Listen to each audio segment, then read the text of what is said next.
Hello there guys, today I've got two Lenovos for you. On the left we got a T460s and on the right a T430. And these two are hands down the best laptops I have ever owned, period. And I want to show you the differences and why I upgraded from the T430.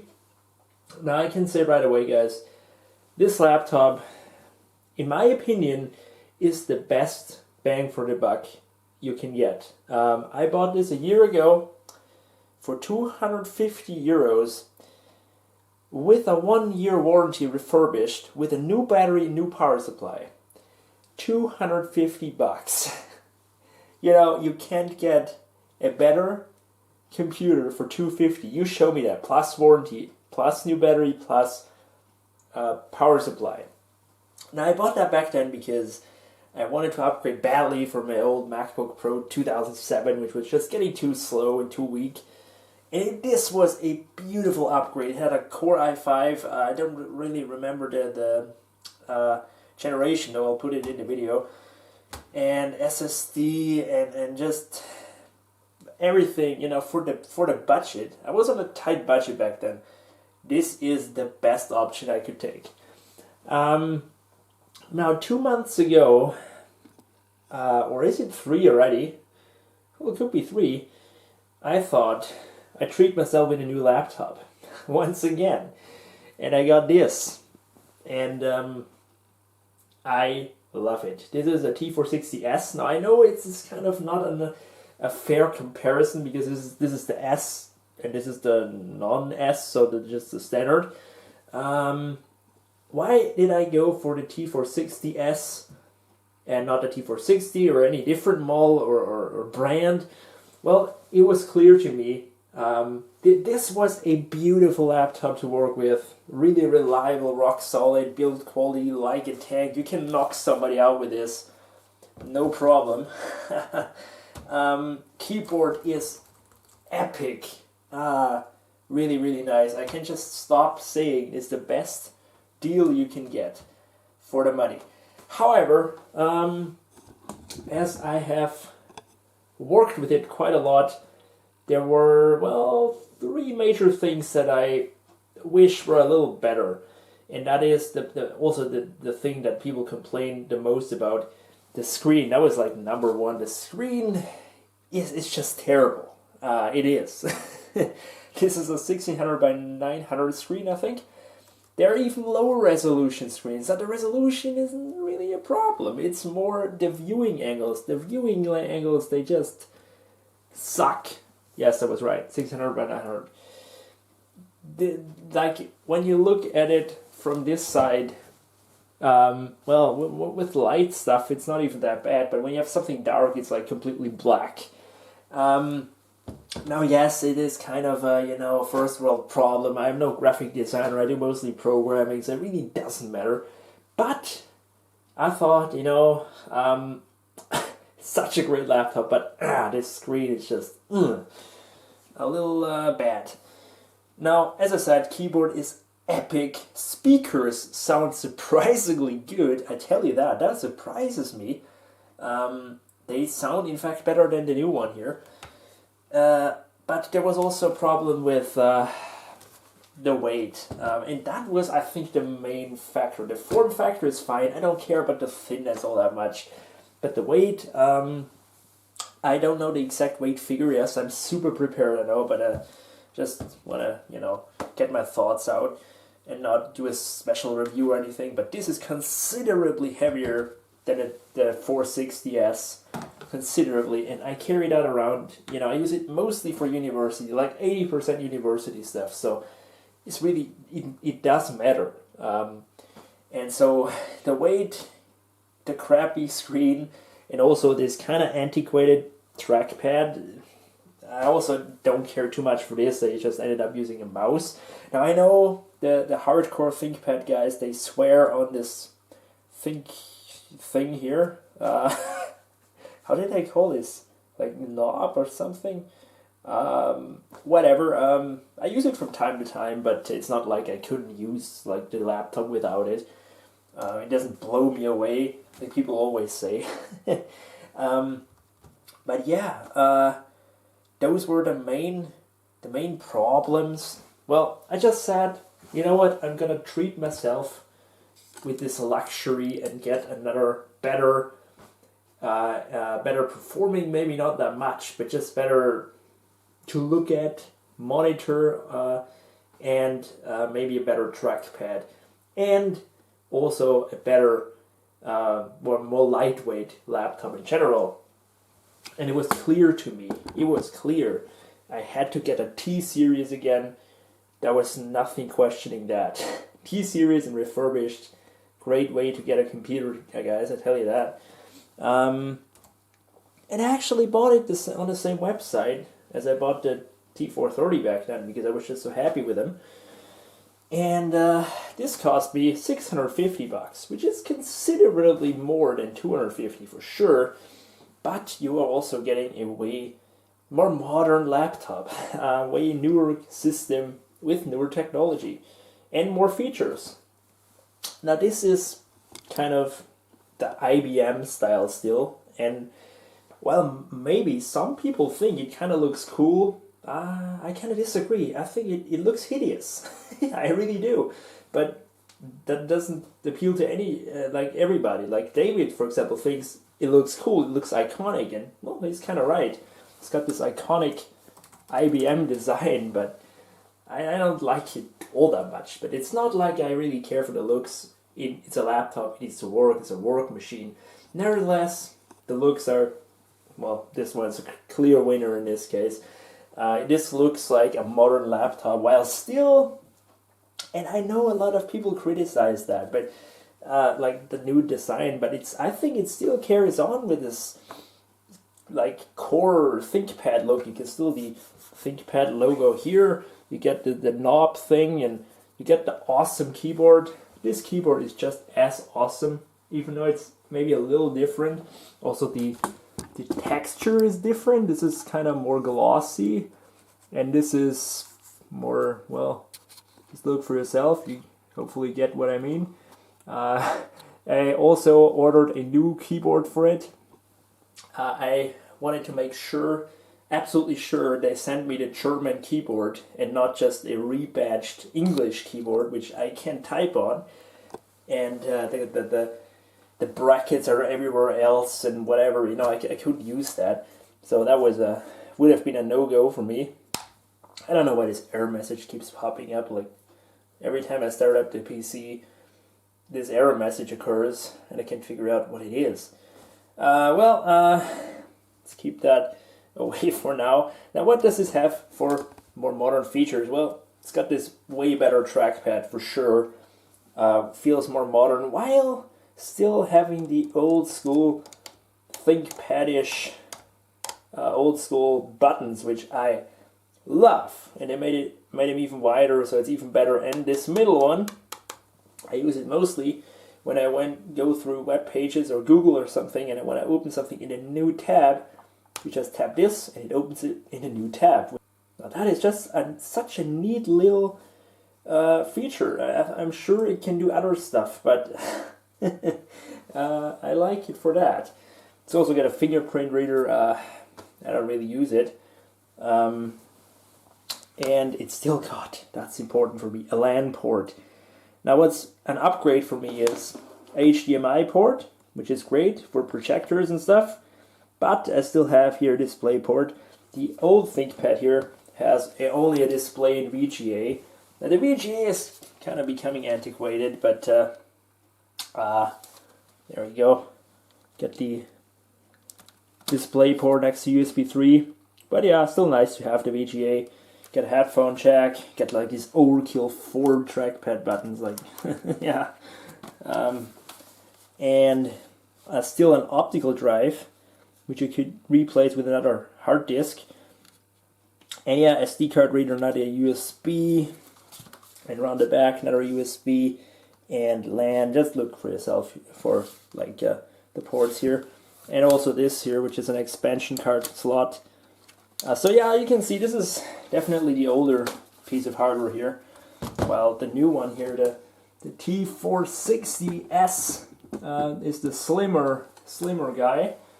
The T460 is the more normal, like less portable, more all-around laptop, and the S is the slim, the portable one, and that's what I went for because it needs to be portable.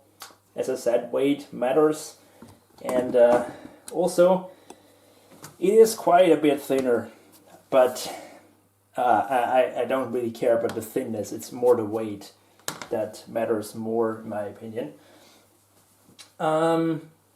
We got here a variety of ports still. We got here this card reader thingy, which, well, I don't know what it is for, like for business cards or whatever, I don't know. Then we got here one USB, damn it, that's a power input. So we got 1 and 2 and 3 USBs, VGA, HDMI, god, it's so late, display port, and LAN, which is less ports than the old one, but the thing is, it still has LAN. That's all that matters to me. LAN and USB.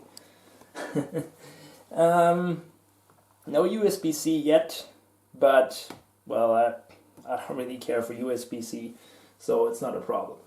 Now, the elephant in the room is, well, the thing you're looking at, the screen. It is so much more beautiful than the old Thinkpad screen here on the right. This screen, as I said, hideous. Well, this one is a nice panel, 1920 by 1080 panel, just a really nice monitor, and boy, I tell ya, it's such a nicer experience to work with.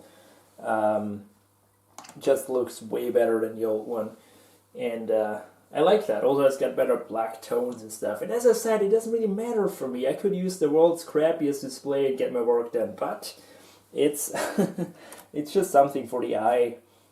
Clearly, that was worth the upgrade alone, but also the better trackpad, the more lightweight design, and one key feature though it also has, that is a 256 gig NVMe SSD, so it is very, very fast. But this one isn't slow as well. It's got 120 gig normal SATA SSD, but this has a NVMe, so way quicker and just, as silent.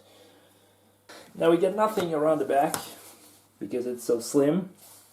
And yeah, it does, as I said, look more modern, more like a laptop, while still keeping the old school ThinkPad look. While this one is more a brick, especially when you close it up.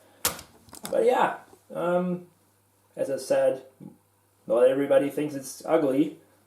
Well, so as you saw, I don't really care too much for the processor, because all I do is not very, very processor intensive. It surely was intensive for my Core 2 Duo, but this here, it's got a i5-6300 CPU, so not really a problem. 8 gigabytes of RAM, you can even bump that up to 16, which is insane, or maybe even 32. But, well, maybe not on the S, but 16, yes, it's like, I would never need 16 on my laptop. 8 is just a great number, and yeah, it is partitioned into Windows and Linux. Here I got 114 gigs for Linux and the rest for Windows. I just never really use Windows. I keep Windows on here just for Office mostly, but I haven't booted into Windows in, I don't know, well, maybe a month or so. So, well, the last time it was, I needed to run a virtual machine and there was something wrong. Like my Linux VM virtual box wouldn't start, so I just used Windows for that. But I am a 100% Linux user on my ThinkPad because all the stuff I do, well, it's easier on Linux, I can say that. And I like it. I first thought, yeah, you know what, Ubuntu 18, I was never too keen on this full screen kind of thing. I was more a fan of the Unity starter, believe it or not. I know, it's like, I don't know why so many people hated it so much, but I think Unity was a great desktop. But you know, I've gotten used to it. It's got some more modern features here and there, which is helpful. And I figured out I don't even need to use all of this. Like when I want to like launch something that's not in the dock here, I can just type the Windows key and whatever, just start typing away, and it does it just like in the Windows 8 days. So it's really not as much as a problem as I thought it's gonna be. The rest of the operating system, I really like it. I think it's very user friendly. I also dig the dark mode, which can't be activated like by default. You need to install like a modding tool, which isn't a big deal. The only thing, and maybe some of you know that, is I would love to have the, how do you say that in English? Just the path of the folder. Well, I'm sorry that it's so messed up, the picture here. Well, I'll try to show you what I mean. When I want to go somewhere, for example, whatever, home so-and-so, this starts appearing here. And, you know, it's great and all, but it only starts appearing when I start typing. And I would love to have that all the time, because, I mean, as great as this little, like, path thing is, it is not very helpful when you're connected to servers or so, because you don't know the protocol, and it's just not as great. Maybe I can get used to it, but it just would have been easier if we just showed it, you know, this old school way. So maybe some of you know how to enable that. If not, it's not really a big deal. That's like the only problem I have with Ubuntu, and it's not really a problem at all. You can customize it pretty well for your needs. That's a good thing about Linux. You can just do whatever you want and make it your own OS. That is my long comparison between the T460s and T430. In conclusion, I can say, well, by the way, battery life, it's also better on this. It's got like a 6-hour battery life. Non-removable, but just the way it is on modern laptops, right? Now, what can I say in conclusion? This is the best laptop I ever bought, and this as well. If you are on a tight budget, this is the one to get. And if you have a little more to spend, get this or get the T460. Just get a T-Series. It is so reliable, so rugged, well-built. Keyboard is awesome.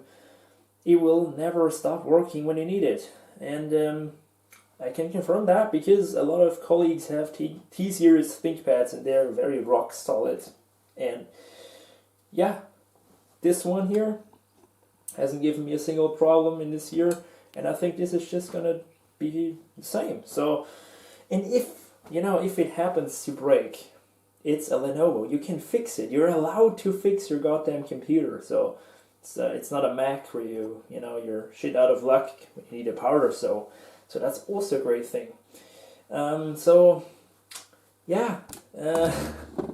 When I back then replaced my last everyday daily Macintosh with this Lenovo, well, it doesn't look like I'm going back to a Mac anytime soon, Mac laptop, or like just a Mac for daily purposes, because it is such a great machine here, and I don't have to cope with like Apple's bullshit all the time. So yeah, great little system. And on the refurbished market, which you should absolutely go for, because there is virtually no difference in a refurbished unit and a new unit. I couldn't see a difference. It looks still brand new. So yeah, it is the best value for your money. It sure is. So tell me what you think. I hope you enjoyed this comparison between the kind of old school IBM style ThinkPad and then the modern ThinkPad. So yeah, I think both are great. What do you say? See you later.